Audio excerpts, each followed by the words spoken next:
Bonjour à tous, aujourd'hui nouveau tuto sur le water polo et on va parler de la zone plus, notamment d'une tactique en particulier et, euh, et deux manières de la mettre en place. Et aussi on verra quelques petites variantes sur la fin du tuto. Alors, pour commencer on va déjà juste remettre en place chaque numéro de joueur, parce qu'en zone plus du coup c'est pas la même configuration qu'en attaque placée, mais grosso modo ça reste la même chose, hein. Les 1, 2, 3 et 4 joueurs en périphérie, 5 et 6 deux joueurs à 2 mètres et face à chaque poteau. Donc voilà. Donc si on considère que le poste 3 ici a le ballon, euh, une- un premier moyen de... Enfin la tactique qu'on va appliquer, ça va être en fait au final de finir sur le poste 6. Ça va être lui qu'il va falloir qu'on démarque pour lui permettre de marquer le but. Et une première manière qu'on peut mettre en place pour faire cela, ça va être en fait de... Là on commence comme on dit en 4-2, 4 joueurs sur la ligne de mètres, 2 sur la ligne des 5 mètres à peu près. Et en fait, on va finir en 3-3. C'est-à-dire que le joueur 3 va se décaler, va en même temps entraîner son défenseur et va permettre au joueur 4 de venir se recentrer dans l'axe. Ça va nous donner une configuration de ce type-là à peu près. Donc 3 joueurs à deux sur la ligne des 2 mètres et 3 joueurs en périphérie. Et en fait, tout simplement, ce qu'il va falloir faire, ça va être avec deux passes très rapides. Une passe à ce joueur-là et après, tout de suite après, directement sur lui pour lui permettre de finir sur un shoot. Donc voilà. Euh, une autre tactique qui peut être mise en place, ça va être alors toujours avec une position de 4-2. Cette fois, on va rester en 4-2 en fait. Et enfin voilà, on va considérer le ballon ici. Pour rappel, les défenseurs, si le ballon reste là, en théorie, je dis bien en théorie, le défenseur doit, lui, ce défenseur doit redescendre. Le défenseur au centre doit aller sur le joueur au poteau gauche. Et voilà. Après, ça reste de la théorie.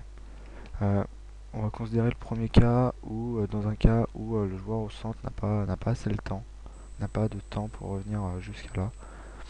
Ce qui peut se passer, ça va être échange de passes normal. Faut surtout pas hésiter, si besoin est, à reculer. Ça va, même ça va créer de l'espace, donc ce sera limite mieux en fait. Donc n'hésitez pas à reculer si le pressing des adversaires est un peu, s'il monte trop fort et que, bref, voilà, ça va juste créer de l'espace, ce sera tout bénef. Alors après du coup, après avoir reculé et subi un pressing, on peut s'attendre à quelque chose comme ça. Ce qui peut se passer, toujours passe, échange, hop. Et en fait, à un moment, c'est que voilà, c'est que ce joueur-là, joueur 6, anciennement il était positionné ici. Il va juste, voilà, il va devoir faire un petit décalage. Et en fait, c'est lui qui va créer l'appel de balle. Ça va être à ce moment-là que ce joueur ici va savoir que c'est le moment de faire la passe. Donc voilà, faire la passe, c'est pareil que tout à l'heure. Il reste tout seul il s'est démarqué pour tirer au but. Il faut que ce soit toujours très rapide parce que du coup, si la balle est là, en théorie, ce joueur-là doit redescendre.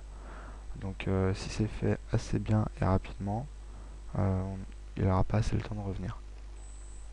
Autre chose aussi, si le défenseur qui est là joue bien le jeu et vient presser assez rapidement le joueur, ne laisse pas le temps pour recevoir le ballon, c'est pas grave, faut juste pas faire la passe. En fait, va falloir s'adapter tout simplement. C'est que dans cette configuration là, c'est que là, le poste 6 est pris au marquage, mais ça a libéré un autre joueur en fait, ça va être le poste 1 qui va être entre guillemets seul et surtout qui va s'ouvrir un angle de shoot en fait. Donc voilà, toujours s'adapter suivant les circonstances, quoi. Là par exemple, ça serait inutile de mettre le ballon car on a le défenseur là qui est qui est au pressing.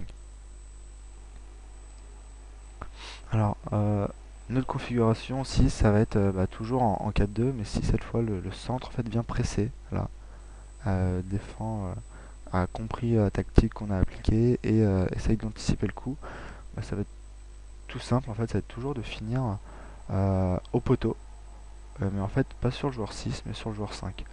Comment on va faire ça? Ça va être en fait tout simple, il va juste falloir un moment distribuer la balle à droite. En théorie on a un gaucher, et au même moment fait, au moment où la passe est effectuée, ou même avant, du coup, vu que le joueur a l'espace, ça va être le joueur 5 qui va devoir reculer et en fait, bah, juste tout simplement se démarquer. Ce qui va se passer, c'est qu'il y aura ces configurations-là. À ce moment-là, le joueur aura le ballon, il doit fixer, avancer pour en même temps capter l'attention de ce joueur-là, de ce défenseur, et après tout simplement bah, juste faire la passe à ce joueur-là qui sera tout seul du coup, qui se retrouve tout seul. Pareil, c'est des mouvements qui doivent être très rapides, donc des passes dans la main et aucune balle dans l'eau. Donc voilà, c'était tout pour le tuto sur la zone plus, et je vous dis à bientôt pour un nouveau tuto.